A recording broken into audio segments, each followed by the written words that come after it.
जिस समय पर मंगल विवाह शिव और पार्वती का हो रहा था, मंगल विवाह शंकर पार्वती जी का हो रहा था,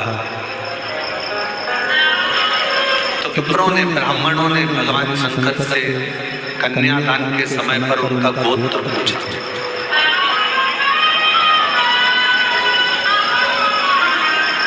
कि तुम्हारा गोत्र क्या है? इस गोत्र के शंकर भगवान के मुख से केवल एक ही शब्द निकला था, शिव।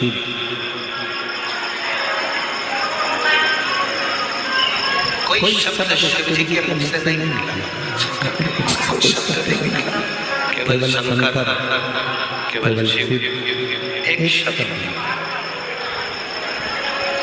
उसके बाद कोई शब्द। अब जो पंडित जी विवाह करा रहे थे, फेरे करा रहे थे, अनुष्ठान कर रहे थे, शिव शब्द का संबोधन सुनते ही वो पंडित जी जो विवाह के मंडप में बैठकर फेरे डाल रहे थे, विवाह करा रहे थे, वो इतने उस शिव शब्द में खो गए कि पंडित जी के भी जन्मों जन्म ना जाने कितने जन्म उन्होंने लिया होंगे, वो सारा जन्म का दर्शन शिव नाम के बोलने से ही पंडित जी को हो गया।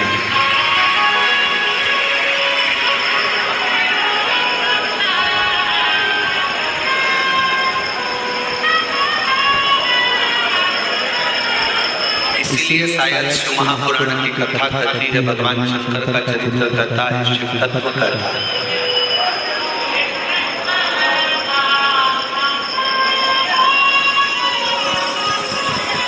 सारी पुराणे, जितनी भी पुराण आप सुनते हैं, सारी पुराणे तुम्हारी 7 पीढ़ी को तारने की बात करती है। जितनी भी पुराणे हैं, जितनी पुराणों को आप और हम श्रवण करते हैं, जितने पुराणों को आप और हम सुनते हैं, सारी पुराणे 7 पीढ़ी को तारने की बात करती है।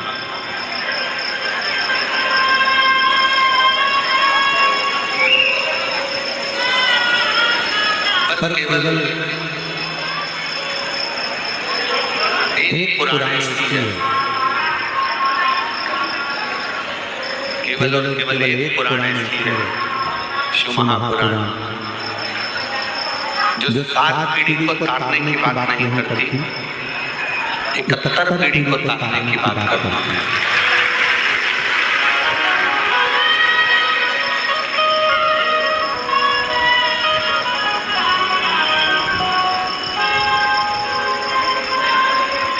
वो 7 पीढ़ी की चर्चा ही नहीं करते।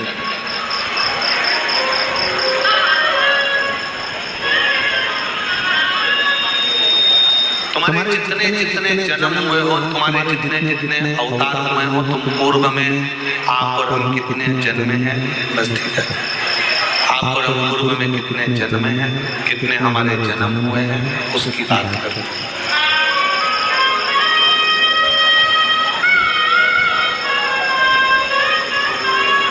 कोई वाली बात आ गई, कोई पिछले जन्म के अच्छे कर्म मुझे बाबा तेरा, कोई पिछले जन्म के अच्छे कर्म मुझे बाबा तेरा। जहाँ सारी दुनिया झुकती है, जहाँ सारी दुनिया झुकती है, मुझे आदि दरबार मिला, दरबार मिला। कोई पिछले जन्म के अच्छे कर्म मुझे बाबा तेरा प्यार मिला। कोई पिछले जन्म के अच्छे कर्म मुझे बाबा तेरा प्यार मिला। कोई पिछले जन्म के अच्छे कर्म मुझे बाबा तेरा प्यार मिला।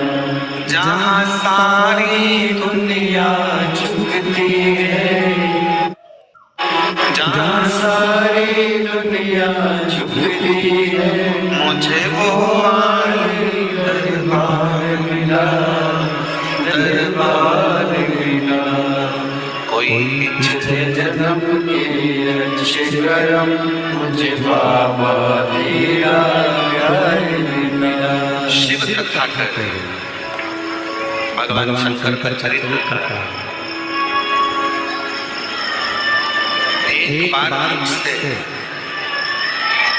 श्री शिवाय नमस्तुभ्यम 24 घंटे में से अगर 1 घंटा तो जाने दो, केवल 1 सेकंड भी अगर मुख से निकल गया तो ये समझ लेना कि आपने अपनी 71 पीढ़ी को पार लगा दिया।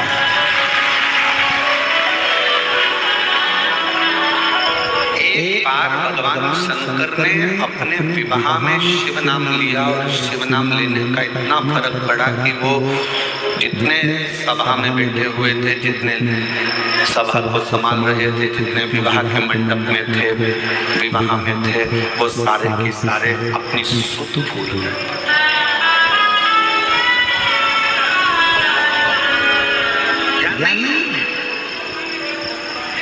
उनके स्मरण में कुछ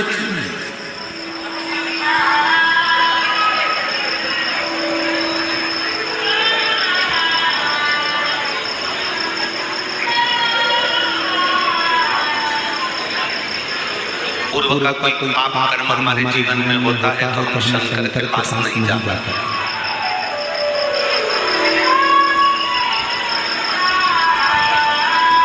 हमारे पूर्व के कोई पाप ज्यादा हो जाते हैं तो हम शिव के करीब नहीं जा पाते। पाप कर्म भी जब 4 गुना हो जाता है तो हम शंकर जी के मंत्र की और शंकर जी की निंदा करते हैं।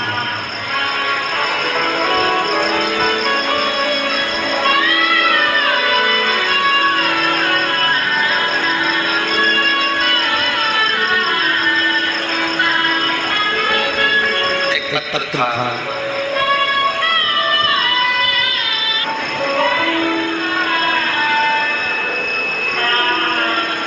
शिव महापुराण की कथा कहती है कि शिव परीक्षा का विषय नहीं है, शिव विश्वास का विषय। शंकर भगवान पर केवल इसकी चर्चा चला रहा है, शिव जी पर केवल विश्वास की मूर्खता। और शंकर भगवान पर जब विश्वास की मूर्खता होती है तब हम शिव के करीब में पहुंच जाते हैं। हमारे पूर्व के ना जाने कौन कौन से पाप होते हैं जिसके कारण हम शंकर के नजदीक नहीं पहुंचते। हम शिव की निंदा में लगे रहते हैं, शिव के लिए अपशब्द करते रहते हैं, शिव महापुराण के लिए बोलते रहते हैं, शंकर के भक्त के लिए करते रहते हैं, शंकर के लिए शब्दों का प्रयोग करते हैं। और जिस दिन आपको शिव से प्रेम हो जाए, जब आपको शंकर भगवान से प्यार हो जाए कि मेरा बाप, मेरा पिता, मेरा बाबुल बेटा है, मेरा पिता बेटा है, और उसको मैंने मेरा पिता माना, फिर आपकी जिंदगी के जितने दुख हैं, आपके जीवन की जितनी तकलीफें हैं, आपके जीवन का जितना कष्ट है, वो सारा की सारा मेरे देव महादेव का होगा।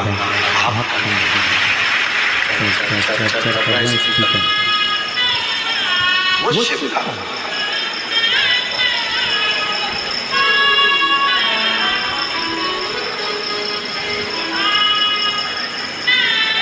हम तो यहाँ तक करते हैं,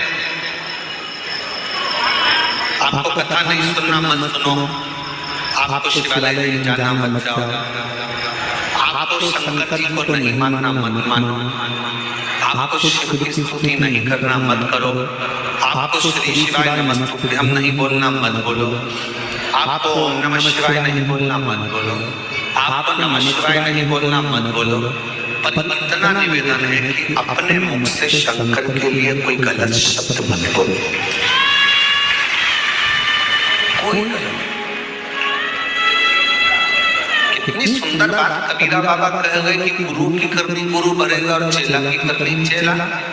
जब गुरु को भी भुगतना है, चेले को भी भुगतना है, तो गुरु अपना कर्म करेगा, चेला अपना कर्म करेगा।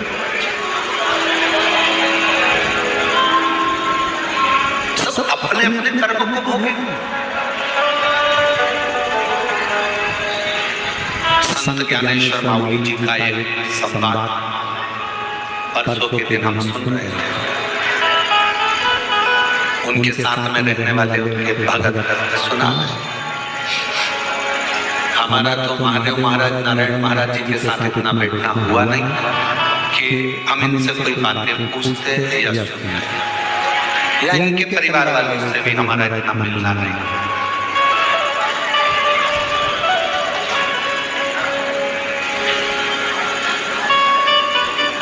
शायद हमारी जिंदगी की ये पहली कथा ऐसी है जिस कथा में यजमान खुद तो पीछे रह जाता है और बाकी के सारे स्टेज पे चढ़ जाते हैं।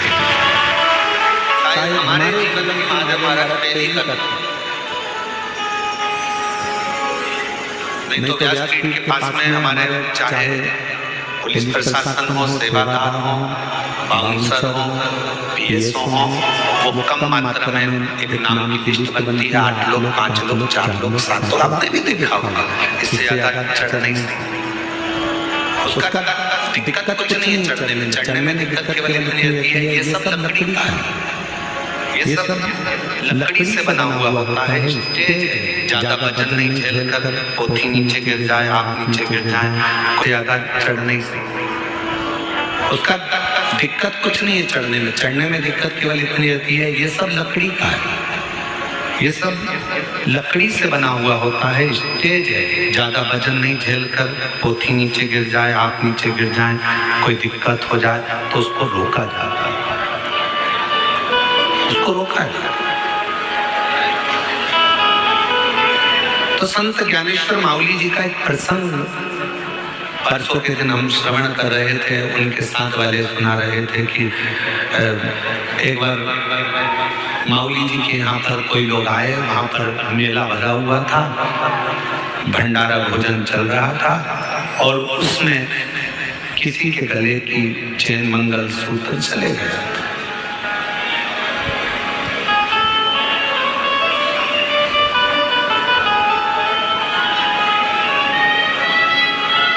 मावली जी के पास में आकर, संत ज्ञानेश्वर मावली जी के पास में आकर वो महिला दो रोने लगी, हमारा मंगल सूत्र, हमारी चेन।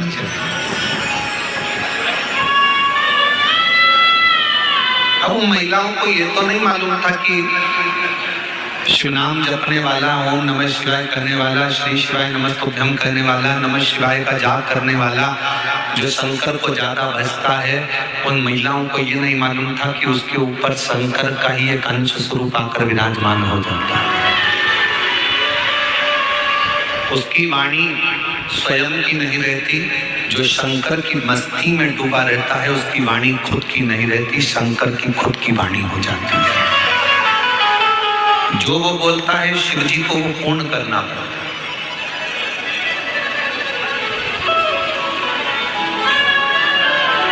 संत ज्ञानेश्वर मावली जी के पास दोनों आई, रोने लगी, हमारा मंगल सूत्र, हमारी चेन चली गई। संत ज्ञानेश्वर मावली जी प्रसन्नता में प्रणाम कर लिए उनको और शिव नाम लेकर उनको भेज दिया। अब दूसरे दिन संत ज्ञानेश्वर मावली जी अपने वो शिष्य के पास गए, उसको सुबह सुबह 4-5 बजे उठाए, उठो उठो, कपड़े पहनो, चलो हमारे साथ। कहाँ जाना है? 3-4 ऑफिसरों से मिलने के लिए जाना है। अब वो शिष्य बोला कि सुबह सुबह 4 बजे कहाँ का ऑफिसर उठा होगा? आज मावली कह रहे जल्दी कपड़े पहनो। कपड़े पहनाए माऊली जी ने और उसको लेकर चल दिए। जहाँ तक गाड़ी जा सकती थी वहां तक गाड़ी गई। गांव में प्रवेश कर गए, उस गांव की गलियों में प्रवेश कर गए। बहुत तेज वहां बदबू आ रही थी। शिष्य ने कहा यहाँ कौन सा ऑफिसर होगा? माऊली जी बोले चल तो सही। हाथ पकड़कर माऊली उसको लेते लेते आगे बढ़ गए। 2 दरवाजों पर माऊली ने कुंडी बजाई। जैसे कुंडी बजाई, सामने वाले के परिवार वाले निकल कर बाहर आए, प्रणाम करा। आप तो संत ज्ञानेश्वर माऊली हैं? हाँ। कैसे आना हुआ? कुछ नहीं, 2 महिलाओं का मंगलसूत्र चले गया था, तुम्हारे ही घर में है। तुम्हारे ही, तेरे ही घर में है। माने हवाई लगाई, बेटे को बुलाया, इधर आ। चक्रवड़ी गया था क्या?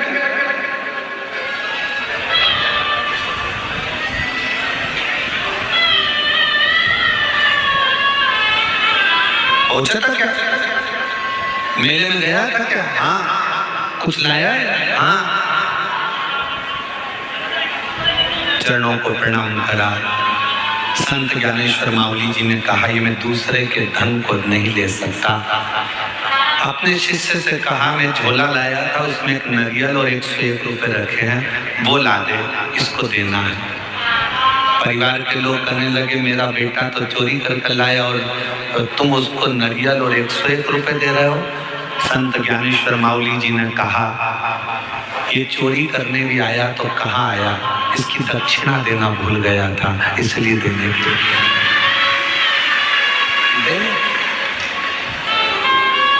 शर्मोशार हो गया।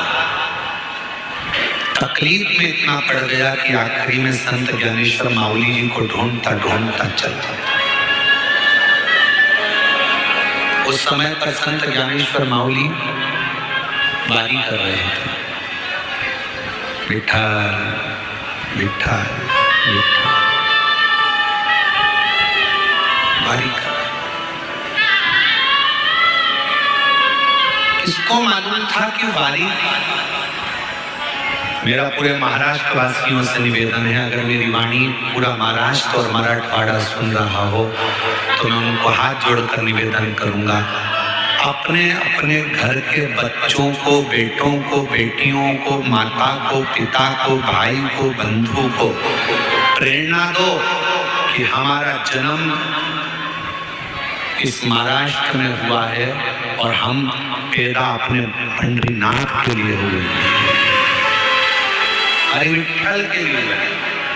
महाराष्ट्र के आज के समय में आधुनिक युग में धीरे धीरे धीरे धीरे वारी करने वालों की संख्या घट रही है, पर इस व्यासपीठ से निवेदन करूंगा हर घर से एक वारी करने वाला निकलना चाहिए। हर घर से आषाढ़ी एकादशी पे जाने के लिए, वारी करने के लिए, पंढरपुर की यात्रा के लिए हर एक घर से निकलना चाहिए। तो वो अकेला नहीं निकलता, उसके साथ कदम से कदम मिलाकर मेरा शंकर भी वारी वाले के साथ चलता। वारी करो। संत ज्ञानेश्वर माऊली जी को ढूंढ रहा है, वो चोर। क्षमा मांग लूं, मेरा भाई चले गया, बंधु चले गया, मेरा परिवार नष्ट हो रहा है, एक बार संत ज्ञानेश्वर माऊली जी से क्षमा दो।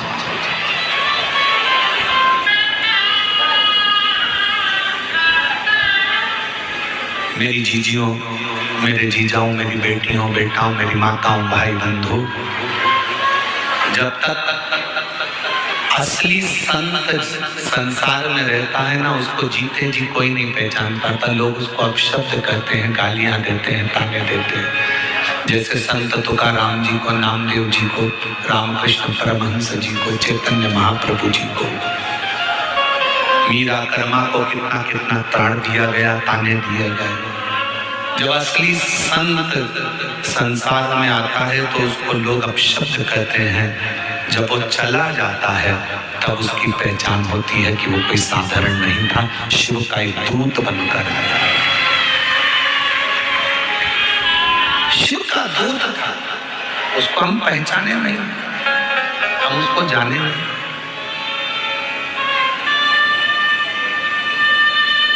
पिता को बेटे नहीं जान पाते कि मेरे पापा मेरे पिता इतने विद्वान हैं क्या। बहू सास को नहीं पहचान पाती कि मेरी सास इतनी विद्वान है क्या। सास की गणना बहू को कब मालूम पड़ती है, जब उसका जापा और डिलीवरी का समय आता है। जापे के समय पर कोई साथ नहीं देता, अकेली सास हॉस्पिटल में भी रात दिन करती है, और बच्चे को लेकर जब घर आती है तो बच्चे के लिए रात दिन करती है। बहू को सांत्वना देती रहती है, घबरा मत, मम्मी कोई संभालने वाला नहीं है, जापा कैसे होगा, क्या होगा, मैं हूं ना, तो क्यों चिंता करती। मम्मी घर में टिफिन कौन बनाएगा, चाय कौन बनाएगा, दूध कौन गर्म करेगा, सास कहती मैं हूं ना, तो क्यों चिंता करती।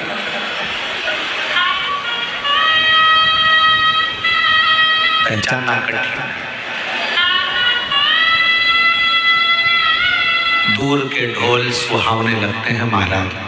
बहुत दूर ढोल बजेगा तो अच्छा लगेगा, पास में बजेगा तो कान बंद करोगे। उसी तरह संत, असली संत जब चले जाता है तब उसकी पहचान कर पाते हैं।